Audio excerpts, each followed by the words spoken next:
கிறிஸ்துவுக்குள் பிரியமானவர்களே, இந்த நாளுக்கான மாலை நேரம் அண்ணா அப்போஸ்தலனாகிய பவுல் ரோமருக்கு எழுதின நிருபம் 14வது அதிகாரம் 8வது வசனம். ரோமர் 14:8. ரோமன்ஸ் 14:8. நாம் பிழைத்தாலும் கர்த்தருக்கென்று பிழைக்கிறோம், நாம் மரித்தாலும் கர்த்தருக்கென்று மரிக்கிறோம். ஆகையால் பிழைத்தாலும் மரித்தாலும் நான் கர்த்தருடையவர்களாய் இருக்கிறோம். இந்த வசனம் தாங்க, அதாவது ஒரு கிறிஸ்தவனுடைய அடையாளத்தினுடைய அஸ்திவாரம் இதுதான். இல்ல ஒரு அடுத்த இன்னொரு வகையில சொல்லணும்னா, ஒரு கிறிஸ்தவ ஒற்றுமையினுடைய நம்பிக்கையின் நங்கூரம் அந்த வசனம் தான். இந்த ரோமர் 14வது அதிகாரத்தினுடைய இருதயமும் இதுதான். என்ன, நீங்க எதை செய்தாலும், உங்களுடைய ஜீவனா இருக்கட்டும், மரணமா இருக்கட்டும், உங்க மனசாட்சியா இருக்கட்டும், உங்க சுதந்திரமா இருக்கட்டும், உங்களுடைய கட்டுப்பாடா இருக்கட்டும், இது எல்லாமே யாருக்கு? கிறிஸ்துவுக்கு. ஏன்னா நாம் வாழுகிறவங்க யாருக்காக வாழ்றோம்? கிறிஸ்துவுக்கு என்று வாழுகிறோம். ஏன்னா உங்களுடைய வாழ்க்கையை அர்ப்பணிச்சிருங்க. ஏன்னா நீங்க உங்களுடைய வாழ்க்கை ஏற்கனவே அவருக்கு தான் சொந்தம். அப்ப என்ன, உங்களுடைய மனசாட்சி, உங்களுடைய முடிவு, உங்களுடைய சுதந்திரம், உங்களுடைய சந்தோஷம், உங்களுடைய பாடு எல்லாமே கிறிஸ்துவுக்கு என்று வரக்கூடியதா. அப்ப என்ன, சுயம் முழுவதும் போகக்கூடியதா.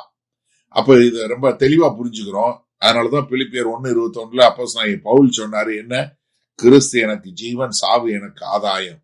என்ன, கிறிஸ்து எனக்கு ஜீவன். அதனாலதான் கொலோசியர் 3:17 சொல்லும் என்ன சொல்றாரு, எதை செய்தாலும் கிறிஸ்துவுடைய கர்த்தருடைய நாமத்துக்கென்றே செய்யுங்கள் என்று சொல்லக்கூடியதாக. அப்போ நம்மளுடைய வாழ்க்கை என்ன, நான் யாரும் காட்டுவதில்லைங்க, கிறிஸ்துவோடு நான் எப்படி இருக்கிறேன் என்று காட்டக்கூடியதா. அதே மாதிரி மரித்தாலும் யாருக்கு? கிறிஸ்துவுக்கு என்று. ஏன்னா கிறிஸ்துக்கு தானே சொந்தம். அவர் நம்மளை விலைக்கரையும் கொடுத்தானே வாங்கி இருக்கிறாரு.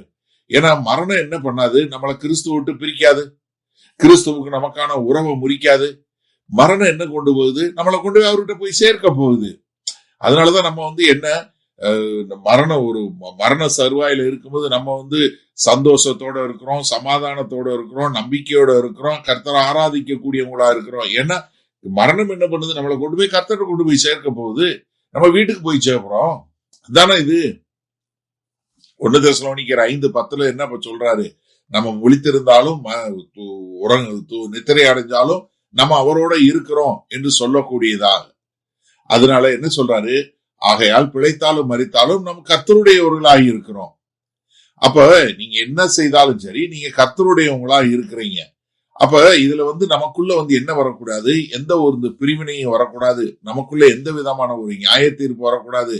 நம்ம எல்லாருமே என்ன, நம்ம எல்லாருமே கிறிஸ்துவுக்குள்ள இருக்கிறோம். நம்ம எல்லாரும் கிறிஸ்துவுக்குள்ள இருக்கிறோம். அத சொல்லும் போது என்ன, நம்ம கிறிஸ்துவுக்கு சொந்தமானவர்களா இருக்கிறோம். தீத்து 2:14 சொல்லும் போது என்ன, அவருடைய சொந்த பந்தமா இருக்கிறோம் என்று சொல்லக்கூடியதா. ஏசாயா 43:1 என்ன சொல்றாரு? நீ என்னுடையவன் என்று சொல்லக்கூடிய ஒரு காரியத்தை பார்க்கிறோமா? அப்ப என்ன, நமக்கு சொந்தமுள்ள கிறிஸ்துவுக்கு சொந்தமானவர்கள். சரி, இந்த நாள்ல இந்த வசனத்தை நம்ம எப்படி எடுத்துக்கொள்வது? நம்ம இது மிக தெளிவா தெரிஞ்சுக்கொள்ளுங்க. நீங்க உங்களுக்கு சொந்தமே இல்லை. கிறிஸ்து தான் உங்களுடைய வாழ்க்கையினுடைய அதிபதி. கிறிஸ்து தான் உங்களுடைய மரணத்தினுடைய அதிபதி. கிறிஸ்து தான் உங்களுடைய மனசாட்சியினுடைய அதிபதி. உங்க சகோதரன் சகோதரி சபையில இருக்கிறாங்கல்ல, அவங்களுடைய அதிபதி யாரு? கிறிஸ்து தான். உங்களுடைய அதிபதி அவர் தான், சகோதர அதிபதி அவர் தான். அதனால நீங்க என்ன பண்ணாதீங்க, ஒருத்தரையும் நியாயம் தீர்க்காதீங்க. இந்த பழக்க வழக்கங்களை குறித்து இல்ல ஒருத்தரையும் உதாசீனப்படுத்தாதீங்க. இது இருந்தாதான் சபைக்குள்ள ஒரு ஒற்றுமை உண்டாகும். அப்ப கிறிஸ்து என்ன, நம்முடைய ஜீவனுக்கும் மரணத்திற்கும் அவர் தான் ஆண்டவராய் இருக்கிறார். அப்ப ஒரு கர்த்தரை விசுவாசிக்கிற முழுமையாக யாருக்கு சொந்தம்?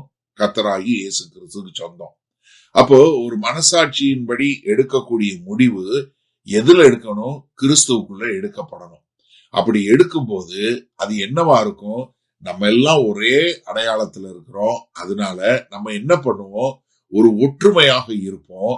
ஆனா நமக்குள்ள வேறுபாடான நடக்கைகள் இருக்கலாம். ஆனா எல்லாருமே கிறிஸ்துவுக்குள்ள இருக்கிறோம் என்று சொல்லக்கூடியதாக. அப்ப நீங்க என்ன பண்ணணும்? உங்களுடைய ஒவ்வொரு நாளும் நீங்க எடுக்கக்கூடிய ஒவ்வொரு முடிவும் கிறிஸ்துவிட்ட ஒப்பு கொடுக்கப்பட்டு கிறிஸ்துவின் மூலம் எடுக்கக்கூடியதா இருக்கிறதா? ஒருவேளை இன்னைக்கு இந்த செய்தியை கேட்கிற யாராவது மரணத்தை குறிச்சு பயப்படுறவங்களா இருந்தா, எனக்கு அருமையான சகோதரனே சகோதரியே, நன்றாக தெரிஞ்சு கொள்ளுங்க, மரணம் உங்களை ஒரு நாளும் கர்த்தரை விட்டு பிரிப்பதில்லை. மரணம் உங்களை கர்த்தர்ட்ட கொண்டு போய் சேர்க்குது. அதனால ஒருவேளை யாராவது மறிக்கக்கூடியவங்களா இருந்தாங்க, இல்ல யாராவது இழந்து போனதை குறிச்சு கவலையில இருந்தீங்கன்னா நல்லா நன்றாக தெரிஞ்சு கொள்ள, இன்னைக்கு மரணம் உங்களை கர்த்தரிடம் கொண்டு போய் சேர்க்கிறதே ஒழிய கர்த்தரிடமிருந்து பிரிப்பதே இல்லை. வல்லபிதாவே, இந்த அருமையான நல்ல நாளுக்காய் நன்றி. இது அந்த நல்ல நாளிலும் ஆண்டவரே, நாங்கள் மிக தெளிவாக புரிந்து கொண்டோம். நாங்கள் பிழைத்தாலும் ஜீவனோட இருந்தாலும் எல்லாமே உம்முடையவர்களா இருக்கிறோம் என்பதை புரிந்து கொண்டோம். அதனால நாங்கள் மரித்தாலும் ஜீவனோடு இருந்தாலும் கர்த்தருடையவர்களாய் இருக்க எங்களை ஒப்புக் கொடுக்கிறோம். மீட்பெரும் இரட்சகருமாகிய இயேசு கிறிஸ்துவின் மூலம் பிதாவே, ஆமேன். கர்த்தர் உங்களை ஆசீர்வதிப்பாராக. நாம் நாளை காலை தினசரி தியானத்துல சந்திப்போம். Good night.